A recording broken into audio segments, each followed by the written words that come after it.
Assalamualaikum warahmatullahi wabarakatuh. Jumpa lagi di pelajaran bahasa Indonesia bersama Bu Eni. Pada kesempatan kali ini, Ibu akan berbagi bagaimana cara membuat puisi dengan mudah. Namun sebelum pembelajaran dimulai, alangkah lebih baiknya kita berdoa terlebih dahulu. Berdoa menurut agama serta keyakinan masing-masing. Berdoa dimulai. Berdoa selesai. Nah, anak-anakku sekalian, kalian telah mengetahui bukan bahwa puisi merupakan ungkapan isi hati si penulis atau penyair. Maka dengan demikian akan lebih mempermudah dalam menciptakan puisi kalian. Kalian pun dapat menggunakan berbagai jenis tema, seperti mungkin temanya kekeluargaan, kemudian sosial, kemudian kerinduan, dan kalian bisa mengungkapkan perasaan kalian, mungkin rindu, sedih, marah, begitu ya nak ya. Baik, berikut beberapa tips yang kalian bisa gunakan dalam membuat puisi. Menurut Ibu, ini adalah cara yang paling mudah. Nah, tips ini dapat Anda gunakan dalam keadaan tersulit, jadi menjadi lebih mudah. Berikut tipsnya dan tahapan-tahapannya. Yang pertama, tentunya kalian harus mencari inspirasi dengan membaca referensi puisi-puisi dari penyair ternama. Dengan membaca puisi dari puisi-puisi penyair ternama, maka kalian akan mendapatkan pengetahuan, pengalaman, sehingga ketika menulis puisi akan lebih mudah. Kemudian yang kedua adalah menemukan tema atau menentukan sebuah tema. Setelah menentukan tema, dan yang kedua adalah menentukan objek. Dalam hal ini, tema dan objek digunakan agar puisi yang kita tulis lebih spesifik atau lebih terarah. Ya.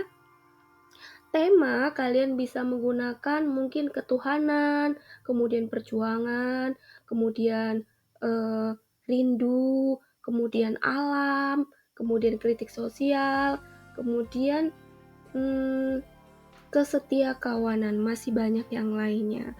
Setelah kalian tentukan temanya, maka kalian tentukan objeknya. Nah, nanti kita lihat contoh di slide selanjutnya. Kemudian yang tahapan ketiga yaitu adalah belajar majas. Tentunya kalian sudah belajar majas semuanya kan?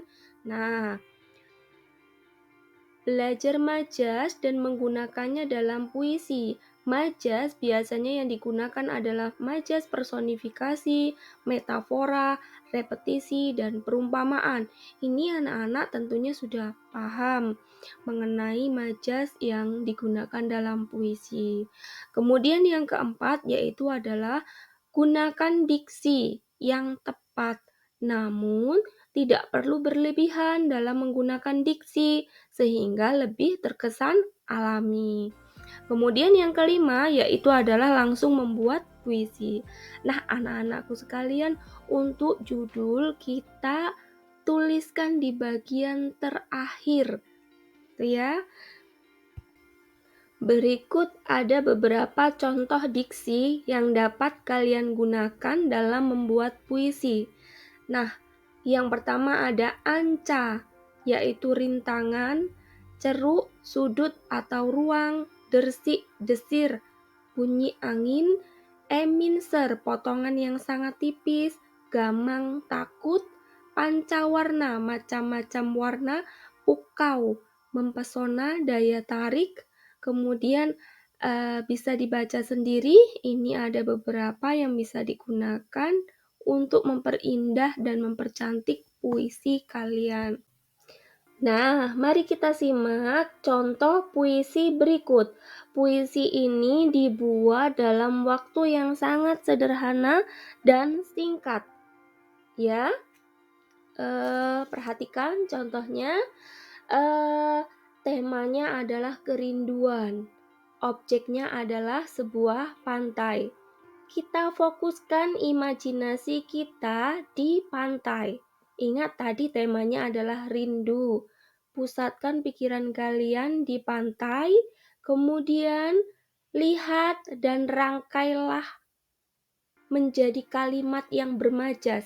Kalian perhatikan benda-benda yang ada di pantai, bayangkan keadaanmu sedang ada di pantai, kemudian benda apa saja yang ada di pantai, kemudian rangkailah menjadi sebuah kalimat yang bermajas.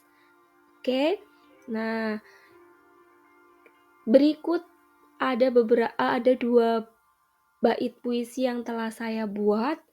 Saya membayangkan keadaan saya di pantai, kemudian saya lihat bebatuan, kemudian pasir, lalu ketika itu saya bayangkan saat senja, kemudian saya tulislah menjadi bait pertama, yaitu bebatuan berbaris, pasir berbisik, menunggu dengan penuh tanya. Adakah yang di sana masih setia menantiku? Dan saya buat pada bait yang kedua, kutatap senja penuh hangat, berharap selalu bersama saat petang datang. Menanam budi yang luhur, kita tanam hati yang selalu bersyukur. Nah, anak-anakku sekalian, kalian bisa lihat untuk judul itu diletakkan di akhir saja. Nah, ini pada bait pertama puisi yang saya berikan judul Menatap Senja, yaitu adalah berisi majas personifikasi, yaitu bebatuan berbaris. Berbaris kan sifatnya manusia, namun digunakan untuk batu, maka di situ terdapat majas personifikasi. Kemudian pasir berbisik, juga majas personifikasi. Kemudian di bait kedua itu tidak terdapat majas. Namun kita lihat pada bait pertama terdapat imaji auditori, yaitu ada pasir berbisik. Nah, bait kedua terdapat imaji visual. Kutatap senja penuh hangat, berharap selalu bersama saat petang datang, menanam budi yang luhur. Nah, ini kutatap senja penuh hangat tentunya itu menggunakan imaji visual. Itu ya. Kemudian tipografinya berbentuk piramida. Satu bait terdiri atas 4 baris. Kemudian nadanya yaitu tenang. Kemudian tema itu adalah unsur batin puisi. Tema dalam puisi Menatap Senja yaitu adalah harapan untuk selalu bersama saat usia tua tiba dengan mengisi kebaikan. Anak-anak cukup jelas bukan dalam pembuatan puisi? Jika belum jelas, silahkan kalian ulang video pembelajaran kali ini atau kalian tanyakan langsung kepada Bu Eni ketika di kelas kalian. Semoga video ini dapat bermanfaat. Jangan lupa untuk selalu semangat dalam belajar karena belajar bahasa Indonesia itu sangat asik dan menyenangkan. Baik, pembelajaran Ibu cukupkan sekian. Saya akhiri. Wabillahi taufik walhidayah. Wassalamualaikum warahmatullahi wabarakatuh.